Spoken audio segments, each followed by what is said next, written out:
Lembra de março de 2020? Prateleiras vazias nos mercados, igrejas fechadas, máscaras nos rostos das crianças nas escolas.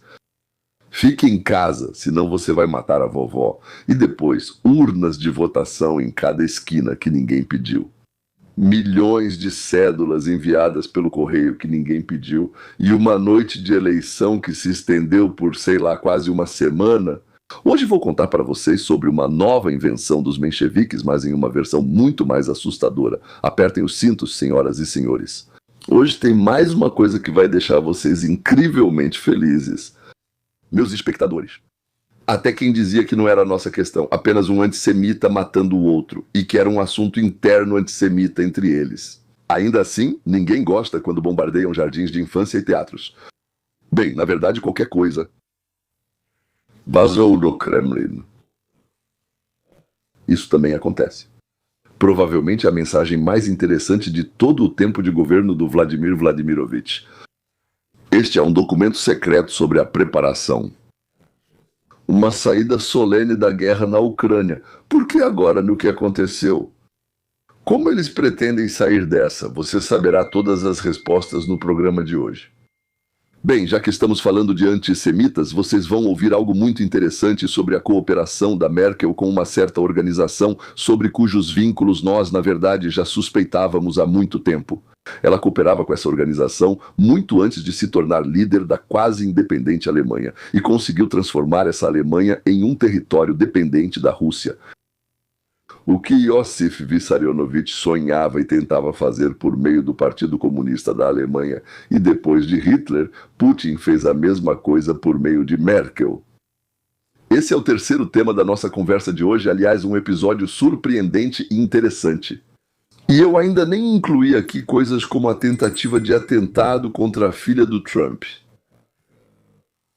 O casamento do filho do Trump, para o qual Trump não pretende ir. Bom, tudo bem. E agora há uma crise epidêmica mundial que está matando uma em cada duas pessoas. Uma em cada duas pessoas foi infectada, exatamente como a gripe espanhola no início do século XX, só que eu diria muito pior. Aliás, quero alegrar os espanhóis que foram culpados de forma totalmente injusta pela doença que tirou milhões de vidas. O primeiro surto documentado foi no Kansas, e não na Espanha. Ou seja, no nosso continente, as tropas americanas levaram o vírus para a Europa através da França, para onde chegavam aos milhões. Então está na hora de renomear a gripe espanhola para a gripe do Kansas. Lições da Covid. Então, Ebola, que é 25 vezes mais letal do que o antigo assustador Covid. Como vocês lembram, o Covid chegou à América no início dos anos 20, no ano de 2020, na verdade. Sim, chegou como um vírus, mas muito rapidamente se tornou algo maior. Virou um instrumento político. Olhem para a cronologia. Trump restringe a entrada de pessoas vindas da China. Biden chama isso de xenofobia. Trump fala sobre a hidroxicloroquina. Acho que era assim que se chamava, certo? Ele é lentamente criticado pela imprensa. E o Facebook bane qualquer menção a esse medicamento. Agora Trump chama o vírus de chinês. Por isso ele é chamado de racista. Trump financia o desenvolvimento da vacina. E promete a vacina para novembro de 2020, dizem para ele, impossível, isso é mentira. Ele quer comprar votos com isso. A vacina sai em dezembro, boa ou ruim? Não é sobre isso que estamos falando agora. Biden e Harris dizem publicamente que não vão tomar a vacina do Trump. E depois tomam imediatamente e chamam isso de sua vitória. Isso não é só política. Isso é uma campanha coordenada para desacreditar o presidente em um momento de crise nacional. Isso se chama perseguição. Do nosso jeito, né? Mas o principal é que isso começou depois. Sob o pretexto de uma emergência de saúde pública, o Partido Democrata dos Estados Unidos realizou a maior reforma do processo eleitoral da história. Sem aprovação do Congresso, sem audiências públicas, sem decisões judiciais, simplesmente por conta própria, silenciosamente. Em dezenas de estados, as regras foram alteradas unilateralmente. As exigências de assinaturas nas cédulas foram removidas. A votação por correio foi ampliada. Foram introduzidas aquelas famosas caixas para coleta de cédulas. Caixas de coleta. Em locais que, bem, eu diria assim, é impossível de controlar. Tudo isso são medidas temporárias por causa da pandemia. Bem, para as eleições, certo? Os republicanos entraram com centenas de ações judiciais. A maioria delas foi rejeitada por motivos processuais. Não porque o tribunal analisou os fatos e os considerou infundados, mas porque o prazo havia expirado. Isso significa que vocês não têm provas em mãos, não há jurisdição, nenhum tribunal realizou uma investigação completa sobre o mérito. É importante entender isso.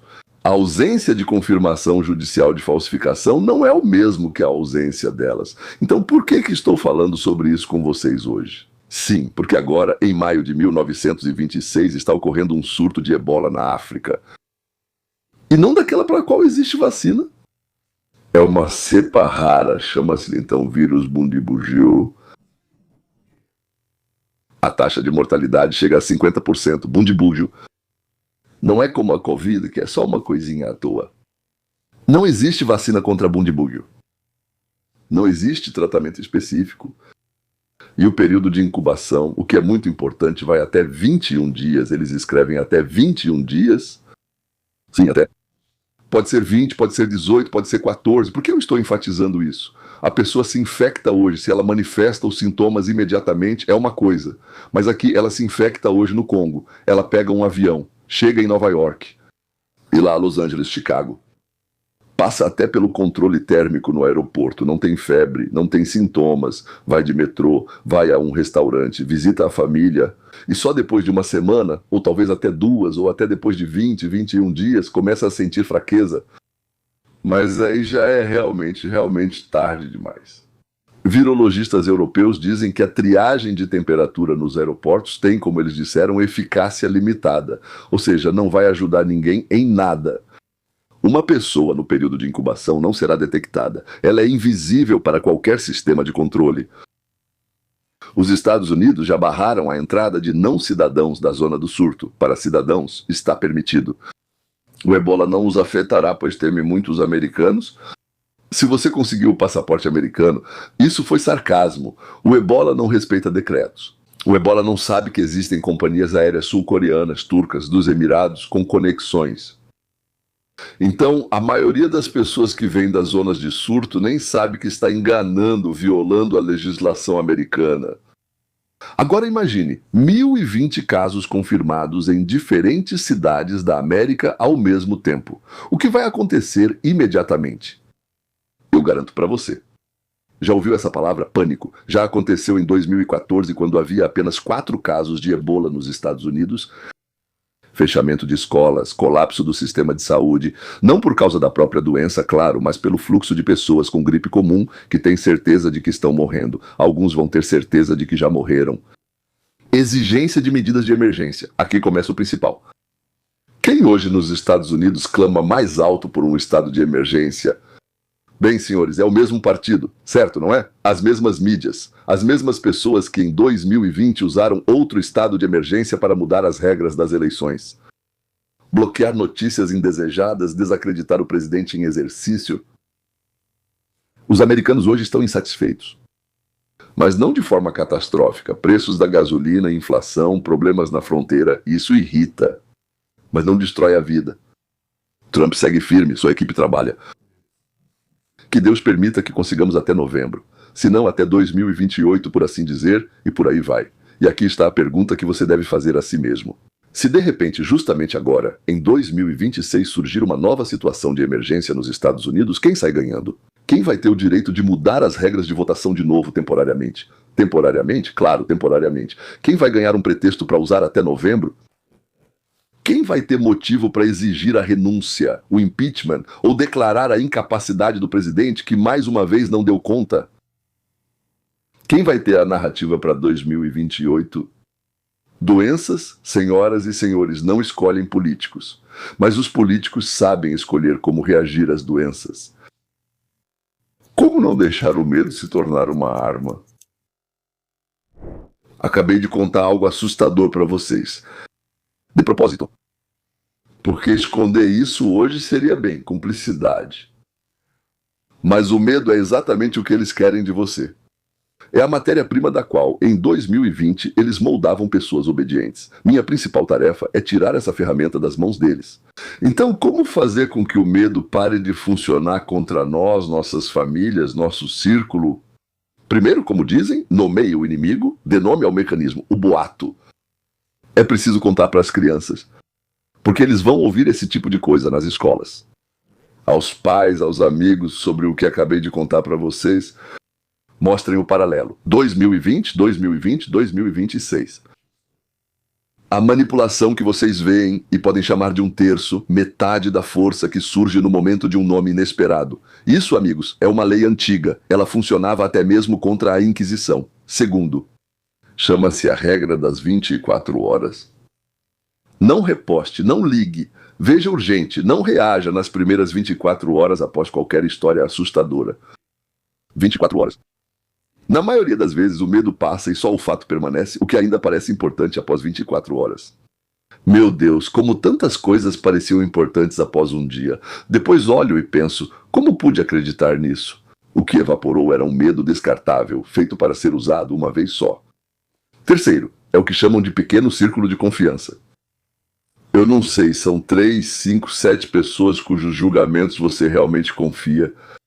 Ouça essas pessoas ou discuta coisas importantes com elas, se forem próximas. Só não faça isso com o algoritmo, Deus me livre. O algoritmo vende sua ansiedade para os anunciantes.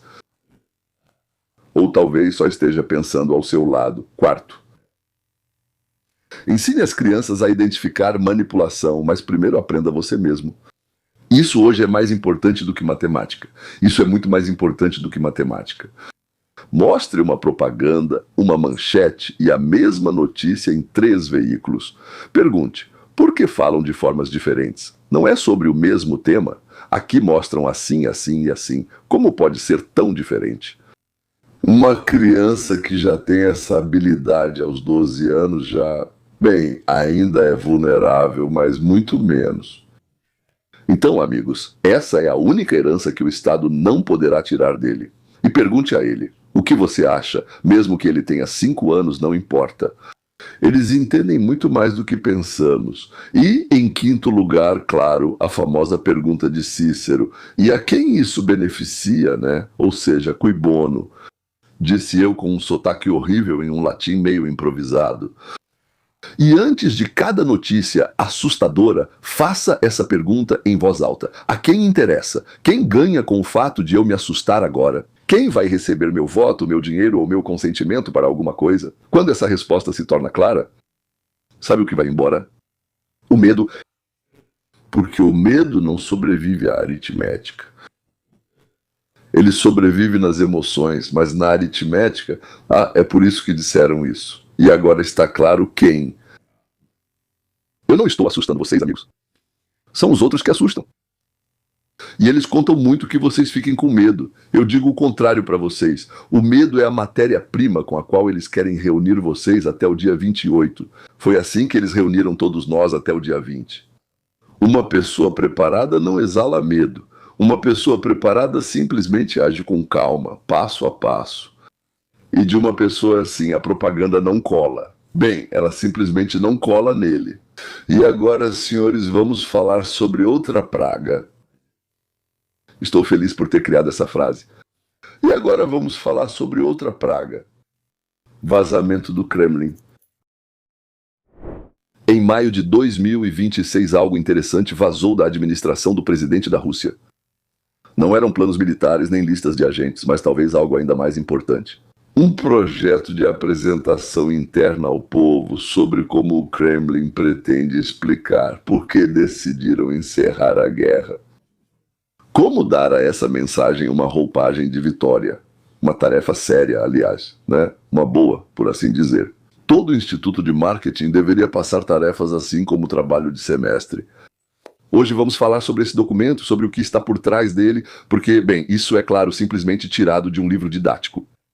O documento foi preparado para a equipe de Sergei Kirienko. Ele é o primeiro vice-chefe da administração do presidente, mas ele é responsável pela política interna e propaganda. Então isso foi preparado pelo Centro Dossier, quero dizer, o Centro Dossier Emil não preparou o documento, mas ele falou sobre isso. Ele se especializa em investigações das elites russas. Eles publicaram o conteúdo desse documento. E basicamente, tirando o fato de terem dito que foi entregue a eles por essa pessoa específica, eles fizeram tudo, por assim dizer. Tese principal do documento. Interessante. Pode ser formulado assim.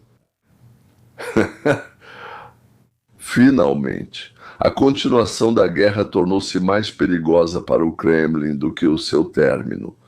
Senhores, preciso dizer as palavras favoritas de jornalistas, analistas, blogueiros e da minha esposa. Então, o que foi que eu te disse? E ela também disse. A guerra, isso eu já te falei, eu disse. Ela só vai acabar quando o Kremlin chegar à conclusão de que continuar a guerra é mais perigoso, pior para eles do que terminá-la. Por mais nenhum outro motivo. É verdade, ainda vai ser preciso convencer a equipe de Zelensky. Isso também não vai ser fácil. Mas aqui, convencer a equipe de Zelensky a acabar com a guerra, quero dizer. Mas aqui, Trump tem muito mais possibilidades de exercer pressão. No final das contas, vamos sequestrá-lo e colocá-lo na prisão. Bem, em algum lugar por aí, perto do Maduro. Pelo menos assim, ele não será despedaçado pelos próprios compatriotas dele. Ou seja, vamos fazer isso para protegê-lo da vingança desenfreada dos seus compatriotas. Entre eles, haverá muitos que farão isso para não serem eles mesmos despedaçados. Vamos falar sobre o que neste documento é chamado de perigo para o Kremlin. Vamos listar o que é diretamente mencionado nele como ameaças. Mobilização geral. Aquilo que Putin evita desde fevereiro de 2022, como o diabo foge da cruz, entendendo que isso vai tirar instantaneamente a guerra da televisão e levá-la para dentro de cada casa russa. Foi isso que aconteceu com o Vietnã aqui, nos Estados Unidos da América. Sem pensar, anunciaram a mobilização e o recrutamento de estudantes. E aí a coisa desandou. Segundo, uma economia totalmente militarizada, com cartões de racionamento, cotas e escassez. A Rússia ainda se lembra disso por causa do passado soviético. Como dizem, os avós lembram, ou até os bisavós, né? E para a geração mais jovem, isso chegou como histórias meio anedóticas, mas eles vão imaginar a situação imediatamente. Agora, o aumento dos impostos já começou. O IVA foi aumentado de 20% para 22%. O imposto sobre o lucro passou de 20% para 25%. Ataques em território russo já aconteceram e continuam acontecendo. Já é realidade. A Ucrânia ataca refinarias de petróleo lá em Belgorod. Em maio de 2026 atacou a região de Moscou. E finalmente a crise demográfica, aquilo sobre o que no Kremlin se fala em sussurros, o que talvez seja a catástrofe de guerra mais duradoura. Essa é a conclusão tirada dos documentos. Exagerar pressionando o povo significa derrota. Em outras palavras, os autores reconhecem que a guerra tem um limite. Para a Rússia, há um limite. Na verdade, a questão é a seguinte: quão perto a Rússia já chegou desse limite? Será que vai durar pela vida inteira de Putin? Putin quer viver para sempre, por isso talvez não veja assim. Para entender sua decisão, é preciso compreender a economia. A Rússia entrou em 2026 com um déficit orçamentário de 4,6 trilhões de rublos no primeiro trimestre. Mas isso, acho eu, é 2 ou talvez até 2,3 vezes mais do que no ano passado. A taxa básica está em 14,5%, com a inflação em torno de 7,5%. As receitas de petróleo e gás são o único verdadeiro suporte do orçamento. Depende totalmente do preço do petróleo e de quem e como compra o petróleo russo. Guerra com o Irã, fechamento do Estreito de Hormuz. Aumentaram o preço do petróleo Urals para cerca de $106 por barril recentemente. Para a Rússia, isso é, bem, um presente, uma injeção de adrenalina para um moribundo. O efeito é real, mas, senhoras e senhores, é temporário. Assim que o conflito no Oriente Médio se estabilizar. E claro, a Rússia está fazendo de tudo para convencer o Irã a não parar. Os preços vão cair, e a Rússia vai acabar de novo no mesmo lugar de onde tentou sair. A China está pressionando para que a Rússia não provoque. Paralelamente, os ataques ucranianos à infraestrutura petrolífera russa atingiram um nível recorde. Em abril de 2026 foram registrados, se não me engano, 21 ataques a refinarias de petróleo e terminais de exportação. O refino de petróleo caiu para o nível mais baixo em 16 anos, e isso não são apenas perdas de exportação. Isso causa até déficit interno de combustível. Aliás, mudando de assunto, os Estados Unidos ainda não sabem o que Donald Trump vai decidir. Mas até agora não mexeu em nada relacionado ao petróleo no território do Irã, agora falando sobre a saída de pessoas. Primeiro, além da questão demográfica, desde o início da guerra, cerca de 550 a 850 mil pessoas deixaram a Rússia. E não voltaram, não são aposentados, são engenheiros, programadores, empresários. Ou seja, bem, a economia que já enfrentava escassez de mão de obra está perdendo justamente aqueles que poderiam recuperá-la. Mas quem tem medo está fugindo. Estão recolhendo gente à força, como dizem, como na Ucrânia. Pegam pessoas nas ruas. Os russos ficaram apavorados com isso também. Acho que mais de 1 milhão de jovens foram embora. Mas tudo bem. Vamos supor que esses números sejam verdadeiros, que em uma vila pequena apareceram, talvez do nada, ocidentais. É uma avaliação do que está acontecendo. Bem, agora então vamos falar sobre a embalagem. Como vender a vitória? O documento de Kirienko descreve um cenário específico para o fim da guerra que o Kremlin considera aceitável. A Rússia mantém as partes ocupadas das regiões de Donetsk e Lugansk. Mantém a maior parte de Kherson e de Zaporíjia e sai das regiões de Sumy e Kharkiv. Acho que isso é por pressão do Trump. Zelensky permanece no poder. Esse é um ponto fundamental, porque permitirá ao Kremlin dizer: nós não exigimos sua permanência, somos generosos. E por outro lado, permitirá que Zelensky respire aliviado, pois ele não será crucificado imediatamente. Parte das sanções americanas será retirada. Está tudo escrito lá. Ou seja, não as europeias, mas as americanas. Isso já indica o papel de quem? Trump, claro. Ou seja, imediatamente surge a ideia de que gente do Trump estão participando do desenvolvimento desse cenário. E não é à toa que Trump fala sobre a possível conclusão em breve da guerra na Ucrânia. Tudo isso dentro do país será apresentado como conquistas territoriais. Tipo, vejam só, olhem quanta terra nós conquistamos. Vantagens econômicas. Ah, claro, lá tem de tudo. Essas terras estão nesses pedaços. Vitória civilizacional, ou seja, primeiro contra o fascismo, segundo contra a tentativa do Ocidente de destruir a Rússia. Agora um degelo controlado após a guerra e a possibilidade de respirar um pouco, sim, diminuir a pressão de mobilização, dar às pessoas a sensação de normalidade. É especialmente interessante, claro, essa ressalva no documento. Exagerar significa derrota. Eu repito isso porque quero que vocês prestem atenção nisso. É um reconhecimento direto de que o Kremlin tem um limite. O que os autores do documento entendem, uma escalada adicional traz riscos injustificados, que ameaçam não mais a Ucrânia, mas o próprio poder russo. Eles não se importam com a Rússia, eles se importam com o próprio poder. É disso que trata o documento, não sobre a Rússia, mas sobre o poder. Podemos afirmar que a guerra vai terminar exatamente assim e exatamente nesse momento? Claro que não. Documentos vazam, planos mudam, a realidade é ajustada. Mas podemos fazer a seguinte pergunta: se até mesmo dentro do Kremlin admitem que continuar a guerra é mais perigoso do que terminá-la? O que isso diz sobre a situação real, não sobre o que mostram na televisão russa, sobre a realidade?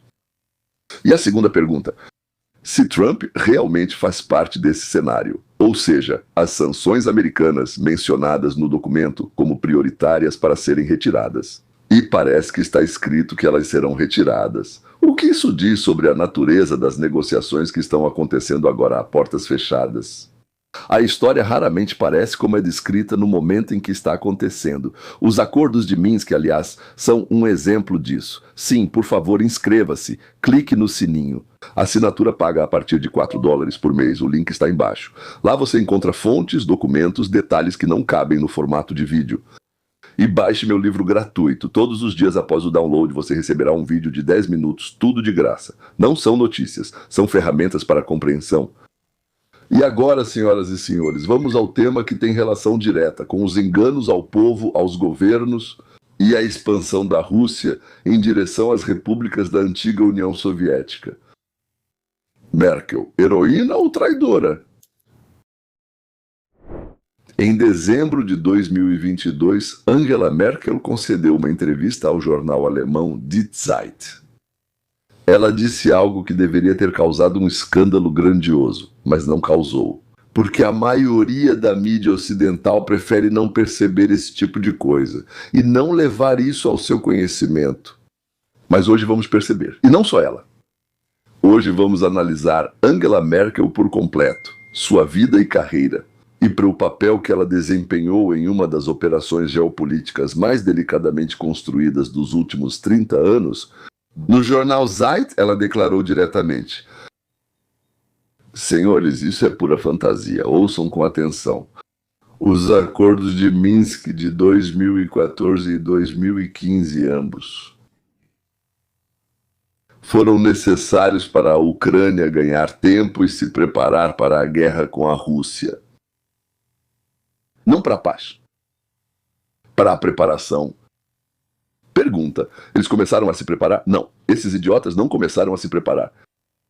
Um pouco mais tarde, François Hollande, presidente da França naquele momento, confirmou: sim, exatamente, Minsk foi uma ferramenta, mas veja só, o francês idiota não foi uma tentativa de parar o conflito, mas uma tentativa de congelá-lo até que um dos lados estivesse melhor preparado. Bem, pode-se pensar isso dele. E se ele torcesse pela Rússia? Mas deixa pra lá. Vamos supor que ele fez o mesmo que Merkel. Eles fizeram isso juntos. Sim. Aliás, Poroshenko, sim, o presidente da Ucrânia que assinou o acordo. Sim, ele diz, nós também entendíamos isso. Mas o quê?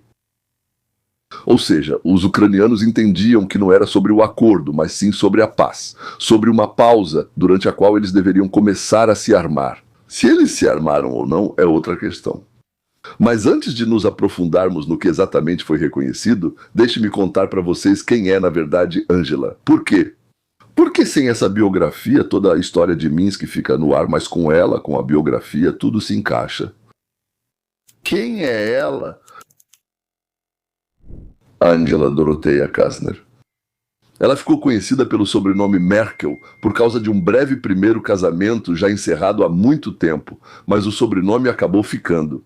Nasceu em 1954 em Hamburgo, na Alemanha Ocidental. Alguns anos após o seu nascimento na Alemanha Ocidental, seu pai, o pastor luterano Horst Kastner, reuniu a família e se mudou para a RDA. Senhores, vocês não acham isso bem totalmente fora do comum, né? Para a Alemanha Oriental, para um país comunista, foi um pastor luterano com toda a família, para a vida toda. Lembrem-se, em 1954, as pessoas fugiam da RDA para o Ocidente aos milhares. Merkel foi na direção oposta. Essa já é a primeira estranheza que qualquer agente de contra-espionagem dos anos 50 deveria ter notado. E, no mínimo, deveria ter começado a investigar. Isso foi antes mesmo de Merkel subir para a chefia. A família se estabeleceu em Templin, se não me engano era esse o nome da cidadezinha. Uma cidade pequena, vida tranquila. O pai trabalha como pastor em um país onde a religião, para dizer o mínimo, não é bem-vinda. Bem, alguém tem que trabalhar com os fiéis, mas sob a devida supervisão, na RDA não encontraram ninguém. Tiveram que trazer alguém da RFA, né? A filha de Angela cresce inteligente e a propaganda não a influencia. Ela conclui a escola com excelência. Ela vence a Olimpíada de Língua Russa. Uau! E como prêmio, ela vai para Moscou pela primeira vez. Mas, senhores, está longe de ser a última. Depois, Leipzig, Faculdade de Física, membro da União da Juventude Livre Alemã, FDJ. Isso, amigos, é o análogo da Alemanha Oriental ao Komsomol. Ou seja, aquela organização pela qual todo mundo na URSS passava se quisesse fazer carreira. E na RDA era a mesma coisa. Sem ser membro dessa FDJ, nada de carreira, nada de diploma com uma boa colocação profissional, nada de viagens ao exterior. Depois de Leipzig, carreira científica na Academia de Ciências. RDA, Instituto Central de Química Física em Berlim. Merkel ocupa lá cargos que depois, após a unificação da Alemanha, ela vai, para dizer o mínimo, tentar não mencionar. De acordo com documentos oficiais e com o testemunho de seus colegas, ela foi secretária de agitação e propaganda. Ou seja, do Comitê do Komsomol, como era chamado, no Comitê do Komsomol da universidade, naquele instituto, ou como quer que se chamasse. O mesmo que Vladimir Putin fazia na Universidade Estadual de Leningrado depois de voltar de Berlim. Ela mesma, muitos anos depois, afirmava que seu cargo era de secretária de cultura. Bem, faz sentido, para eles isso era cultura. Propaganda era a cultura. Ela nunca trabalhou com propaganda. Os documentos dizem uma coisa, Merkel diz outra. Cabe a você decidir em quem confiar. Na verdade, esse cargo pressupõe dedurar. Bem, não dedurar pessoalmente, mas organizar a delação dentro da organização onde a pessoa trabalha. Coletar informações, repassá-las ao Comitê de Segurança do Estado na Rússia e à organização correspondente na Alemanha. Todos que sabem, sabem. E o povo, como sempre, escuta tudo e acredita quando repetem várias vezes de forma convincente.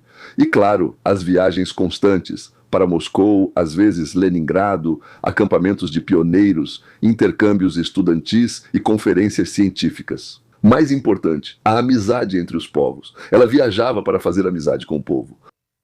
Com o povo no Comitê de Segurança do Estado. Só um modo de dizer.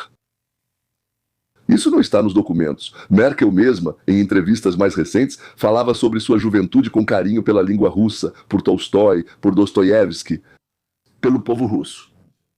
Que maravilhoso. Também chorei. Isso é normal para quem cresceu sob influência da União Soviética. É compreensível, a metrópole, sim.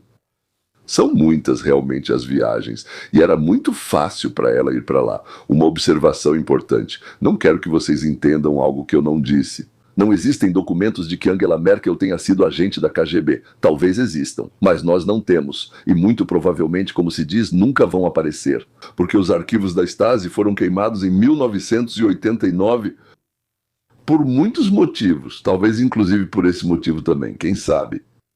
E os arquivos da KGB estão fechados.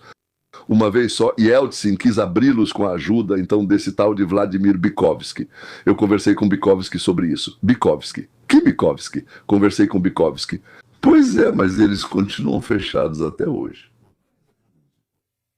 Mas deixa eu te fazer uma pergunta. Se uma pessoa vive 35 anos, amigos, uma vida adulta inteira, mora em um país que é o irmão mais novo da URSS, estuda nas escolas dela, é membro do Komsomol dela, faz carreira científica na academia dela, carreira científica, domina o russo, seu idioma principal, vai dezenas de vezes à sua capital para cursos e intercâmbios, ocupa um cargo ligado à propaganda, à delação, à pressão sobre estudantes e professores, para mantê-los dentro dos rígidos limites do amor ao grande partido comunista. É isso em tudo, amigos. Então, se vocês decidirem excluir a grande possibilidade de comunicação com a Stasi da Alemanha Oriental e o Comitê de Segurança do Estado por trás dela, isso não será análise, isso será chamado de ingenuidade. Todos que vinham da RDA, amigos, faziam esses cursos. Na URSS, pela linha científica do Komsomol, nem todo mundo que fazia esses cursos se tornava funcionário efetivo da KGB. Isso é verdade. Mas todo mundo que passava por eles era trabalhado e de cada um que fazia esses cursos pegavam uma assinatura de compromisso. E sobre cada um que passava por eles ficava algo para pressioná-lo. Bem, por precaução. Eu não estou afirmando que Merkel era uma agente, estou dizendo que ela estava comprometida. Isso, como dizem os advogados americanos, é uma diferença só de grau, sem diferença significativa. Chanceler da Europa. O muro cai em 1989. Merkel tem 35 anos. E aqui vemos uma velocidade impressionante. 18 meses depois, ela já é deputada do Bundestag pela CDU. Isso mesmo, CDU em russo, sim, provavelmente CDU. Um ano depois, ministra no governo de Helmut Kohl. Em 2000, líder do partido. E em 2005, vira chanceler. 16 anos nesse cargo. Marca Mutti. Mãe da nação, confiável, pragmática, entediante, sem paixões, sem dramas. Apenas uma pessoa que discretamente toma as decisões certas. E nunca saberemos como e com o que a Stasi a ajudou e como a Stasi e a KGB a ajudaram. Por trás da marca está outra pessoa. Fala russo fluentemente, conhece Putin desde a época em que ele serviu em Dresden. Serviu como o quê? Serviu como espião. Como espião lá. Representante da KGB. Ela se lembra como funciona o aparato soviético por dentro e como veremos agora, funcionando, na lógica que era muito conveniente para Putin. E para Putin, ou seja, para os donos. Um episódio famoso, ano de 2007 Sochi. Putin recebe Merkel em sua residência e traz seu cachorro para o encontro, um grande, preto, labrador. Sabendo por que existe a KGB. Nos dossiês da KGB ainda se lê que Merkel tem medo de cachorros desde a infância, depois de ter sido mordida. As câmeras estão gravando isso. Merkel está sentada e sorrindo, porque não pode ser de outro jeito, e Putin também está sorrindo, com seu sorriso bondoso, encantador, gentil e típico de Putin. Tipo, diplomacia não existe, amigos. Isso é uma cena de um manual de pressão psicológica. Ambos os lados entendem perfeitamente que estão nesse manual e sabem o que estão fazendo. Como Merkel entregou a Europa. E agora vem o mais importante até do que Minsk. Quando Merkel chega ao poder, em 2005, a Alemanha importa cerca de 35% do seu gás da Rússia. A dependência é perigosa, mas ainda controlável. No momento em que ela sai, em 2021, é mais de 55%. Junto com a Alemanha, praticamente toda a Europa Ocidental entra na mesma dependência. Itália, Áustria, Hungria, Países Baixos. Como ela conseguiu isso? Duas decisões. A primeira, Nord Stream, um gasoduto pelo fundo do Báltico, contornando a Polônia e a Ucrânia. Porque o transporte através desses países lhes dava influência e trazia receitas de trânsito. Isso não era o que Moscou queria. O Nord Stream 1 entra em operação em 2011 e o Nord Stream 2 Merkel faz de tudo para que ele seja concluído. Apesar das objeções da Polônia, países bálticos, Europa Oriental e Estados Unidos, apesar das sanções americano-alemãs contra seu próprio projeto, Merkel insiste nisso e segue em frente. O segundo ponto é a rejeição da energia nuclear. Após Fukushima, isso foi em 2011, Merkel decide, de uma noite para o dia, fechar todas as usinas nucleares alemãs. A Alemanha perde cerca de 1/4 de sua geração de energia. Com o que substituí-la? Está aqui gás russo. O que a Comintern não conseguiu fazer em 70 anos, submeter politicamente a Europa Ocidental aos interesses soviéticos, Merkel fez em 16 anos, através do gasoduto. E toda a Europa, que declarava em voz alta seus valores atlânticos sobre liberdade, sobre direitos humanos, sobre Putin ditador. Nesse exato momento, aquecia suas casas, abastecia suas fábricas, esquentava seus escritórios com gás russo e sabia disso. E sem ele, vocês vão ficar parados e congelar. E o seu próprio povo vai expulsá-los de suas cadeiras confortáveis, mandando vocês para a rua. Amigos, isso é escravidão, pura e simples, não como nos livros didáticos, tipo, olhem como eram os escravos em Roma ou nas plantações na América, sabe? É sutil, sem correntes, mas ainda escravidão. E os líderes da Europa, que faziam muitas declarações barulhentas sobre como não apoiavam a Rússia, na verdade, além de dependerem dela de certa forma muito profunda, também se submetiam à Europa e financiavam a guerra dela e todas as outras ações agressivas. O jogo de Iosif Vissarionovitch. Eu prometi a vocês paralelos históricos. Claro que eu tenho. 1929, 1932, Stalin lidera a Comintern, que é uma organização internacional dos partidos comunistas, e dá a Partido Comunista da Alemanha, que tinha no Reichstag, no parlamento, uma bancada, uma base de massa ideal, uma ordem. A ordem se chama classe contra classe. É assim. Tradução: social-democratas. Isso significa que esses caras ruins são chamados de social-fascistas e com eles nós não fazemos alianças. Não nos unimos a eles, nós os atacamos. Da mesma forma que com os nazistas, ou até mais forte, e vocês sabem o resultado. Os comunistas e os social-democratas juntos nas eleições de 1932 tiveram mais votos do que o Hitler, do que o Partido Socialista dos Trabalhadores da Alemanha e do Adolf. Se eles tivessem se unido, Hitler nunca teria se tornado chanceler, a Alemanha nunca teria começado a conquistar tudo ao redor e não teria havido a Segunda Guerra Mundial. Mas Stalin proibiu que eles se unissem. E, consequentemente, Hitler chegou ao poder em janeiro de 1933. Você pode perguntar, por que Stalin precisava disso? Muito simples. Uma Alemanha social-democrata forte é um concorrente. A Alemanha de Hitler é um inimigo potencial do mundo inteiro e um ariete. Stalin precisava destruir a Ordem de Versalhes. Sabe o que é isso? São acordos assinados depois da Primeira Guerra Mundial. Enfraquecer a Inglaterra e a França, redesenhar a Europa. E para quê? Para isso. Sozinho ele não podia fazer isso, mas Hitler podia, começando. Depois vem o Pacto Molotov-Ribbentrop, agosto de 1939, protocolo secreto. A Europa Oriental é dividida entre Stalin e Hitler. A Polônia é dividida ao meio. Os países bálticos vai para Stalin, e a Bessarábia para Stalin, e a Finlândia para Stalin. Tudo o que não conseguiram tomar em 1917 está sendo recuperado. Stalin perde a guerra na Finlândia de forma demonstrativa, sobre o que depois Hitler e Mannerheim disseram que Stalin enganou todo mundo. Se soubéssemos que ele era mais forte do que mostrou na Finlândia, tudo teria sido diferente. Hitler começa a guerra no Ocidente, enquanto Stalin finge fraqueza, mente para os aliados, garante que quer a paz e recebe tudo o que precisa pelo Lend-Lease. Caminhões, aviões, carne enlatada, aço. E depois, quando Hitler se esgota na Rússia, Stalin entra em Berlim e em Yalta recebe metade da Europa sob seu protetorado. Lembre-se, agente interno no inimigo, operação diplomática. Por agente interno quero dizer o hotel. Uma operação diplomática que parece paz, mas é preparação.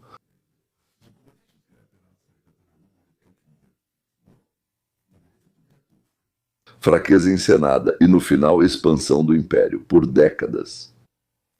Agora, os anos de 2014 a 2022, não estou afirmando que Putin e Merkel fizeram um acordo, discutiram tudo e jogaram exatamente o mesmo jogo. Isso seria simplificar demais. O jogo mudou. Outro século, outras tecnologias, outra Rússia.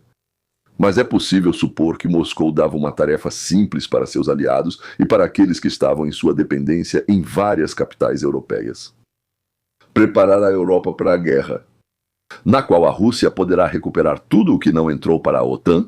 Isso não é uma teoria da conspiração maluca, é uma análise baseada em fundamentos e reconhecimento de padrões. A Ucrânia é a primeira. Os países bálticos são os próximos, se conseguirem incitar algo dentro do país, e então, digamos, um novo governo pede ajuda à Rússia e coisas do tipo. Depois disso, até onde terão forças? Até que alguém pare a OTAN. O único limite real. Putin tinha medo de que os Estados Unidos interviessem, que a aliança começasse a agir. Por isso a guerra arde exatamente na linha onde antigamente passava a fronteira da URSS. Nenhum passo além. Tudo o que está dentro é para ser reconquistado. É como os chineses. Eles só querem todas as terras chinesas que um dia já lhes pertenceram. Mas os chineses não vão além disso. Já a Rússia, os russos podem, tranquilamente. Tanto Minsk quanto o Nord Stream e 16 anos de uma parceira confiável. E a entrevista ao Die Zeit, na qual, na minha opinião, ela deixou escapar algo. Ela quis dizer uma coisa, mas acabou falando outra. Tudo isso passa a fazer parte de um mesmo quadro. Nem todo ponto é visível, mas o padrão pode ser reconhecido. Pronto. Agora voltando a dezembro de 2022, a entrevista ao Die Zeit. Die Zeit. Desculpe, sempre tenho dificuldade com palavras estrangeiras, nomes e títulos. Alemanha e França garantem os acordos de Minsk. Países que publicamente atuaram como mediadores foram mediadores do processo de paz. Países que convenceram o mundo inteiro e a Rússia de que se tratava de negociações honestas. Segundo seus próprios líderes, esses países usaram as negociações como disfarce. Pode-se afirmar que a Rússia iniciou a guerra em 2022 exatamente por causa disso? Não, isso seria uma simplificação. A guerra tem muitas causas. E a agressão continua sendo agressão, independentemente do contexto. Nenhuma provocação justifica o que a Rússia fez com as cidades ucranianas. A história não gosta de cópias exatas, mas ela tem suas rimas. E quando você vê essa mesma rima depois de 80 anos, isso não acontece por acaso. É um padrão pensado. Uma alemã oriental com língua russa, 35 anos na órbita da Mongólia, 16 anos à frente da Europa. E a Europa acaba se tornando dependente do gás russo e ajuda a montar uma peça na qual a Rússia praticamente recuperou aquilo que considera seu. E os Estados Unidos também prometeram: claro, não vamos fazer nada, não vamos agir. Se você tomar rapidamente, disse Biden, bem rápido e sem muitas perdas, então a gente nem vai se mexer, certo? Cada passo desse enredo está documentado. Nem toda decisão de Merkel foi necessariamente ditada por Moscou. Eu não afirmo isso e nunca afirmei. Eu afirmo outra coisa. Que quando você olha para esse quadro à distância, para a biografia, para o Komsomol da RDA, para a língua russa, para o Nord Stream, para Minsk, para a entrevista, isso aí, e você compara com o que Stalin fazia nos anos 30, o reconhecimento é tão grande que só nega quem quer. E muitos negam de propósito, aliás, porque, caso contrário, teriam que admitir que 16 anos da história europeia aconteceram em um lugar bem diferente do que estava escrito na placa na porta. Angela Merkel, muito provavelmente, nunca vai comparecer diante de um tribunal ou de uma comissão séria. As memórias dela serão vendidas, seus retratos vão ficar pendurados, os historiadores vão discutir. Alguns com cautela, a maioria de forma covarde e mais madura, mas nós com você. Aqueles que aprendem a olhar para o padrão e não para a placa, nós já passamos por tudo isso. E como costuma acontecer na história, tudo isso tem um nome curto. Apenas uma palavra. Eu disse isso logo no começo, no título, e agora, depois de tudo o que passamos juntos, vamos repetir esse nome para nós mesmos mais uma vez. 3 histórias, uma imagem.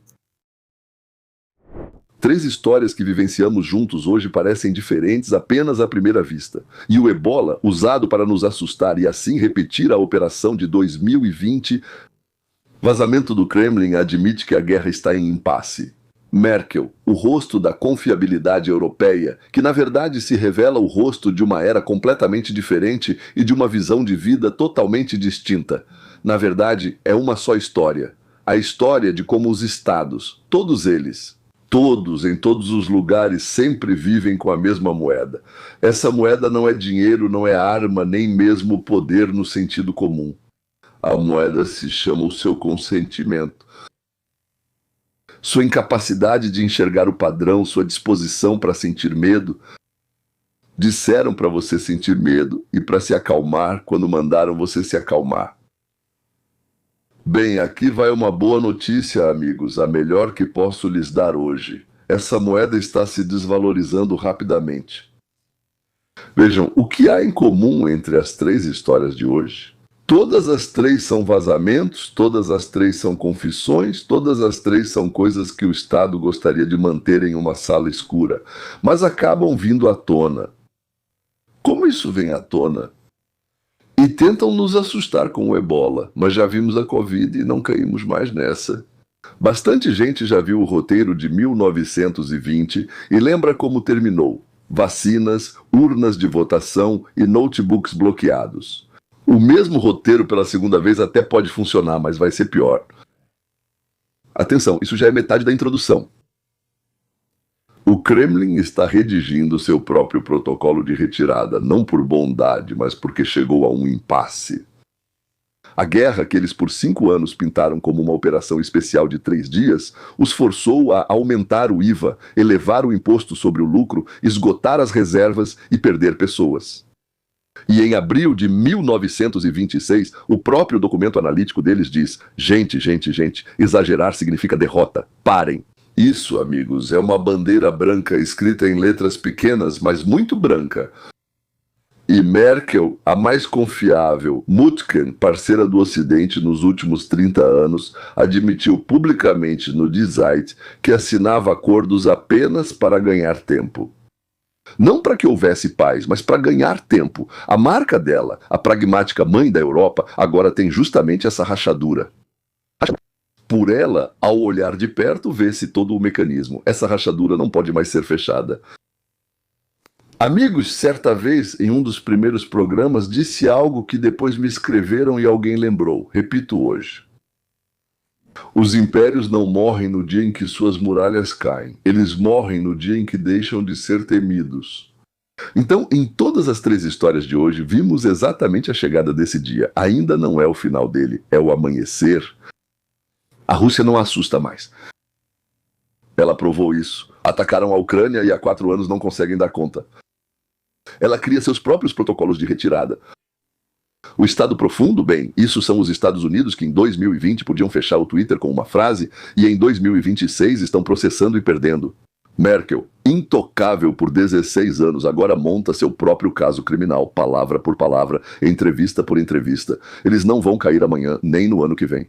Eles vão resistir, tentar enganar, inventar novas ebolas, novas situações de emergência, mas eles já não governam mais assim. E o principal, em todo lugar. Como eles governavam antes. E é isso que eu peço que vocês façam. Hoje, amanhã, daqui a uma semana e daqui a um ano, continuem olhando para o padrão, não para a plaquinha na porta que escrevem por vocês, para que vocês não prestem atenção no padrão, no próprio padrão. Aquele que vê o padrão é livre, aquele que lê a plaquinha é escravo. Essa liberdade se transmite como o fogo de uma vela a outra, sem se gastar, só aumentando. Este canal é para todos. Um episódio por dia, notícias mais análise, de manhã com uma xícara de café, chá ou para alguns uma taça de champanhe. Nem vou lembrar dos poemas sobre isso. E para aqueles de vocês, para quem não basta apenas saber das notícias, mas querem entender por que tudo acontece e como tudo está conectado, existe um segundo canal, chamado Roteiro para a Liberdade. Lá são 2 episódios semanais com análise aprofundada, não notícias. Associamos eventos importantes a relações de causa e efeito mais profundas. Chame isso de filosofia, chame isso de psicologia dos povos. Chame como quiser, o essencial não muda. Se você é uma pessoa que pensa, se tem interesse em aprender coisas novas, se gosta de ver a conexão entre as coisas, então venha. Agora mesmo vá lá, acho que um dos vídeos vai aparecer na tela no final com um link para lá, assista. E se gostar, inscreva-se no segundo canal também. Inscreva-se e ative o sininho. Compartilhe este episódio com uma pessoa, só uma, não precisa mais. Quer dizer, seria bom, mas pelo menos com uma, com aquela pessoa que hoje só olha para a placa e não vê o padrão. Senhoras e senhores, até a próxima.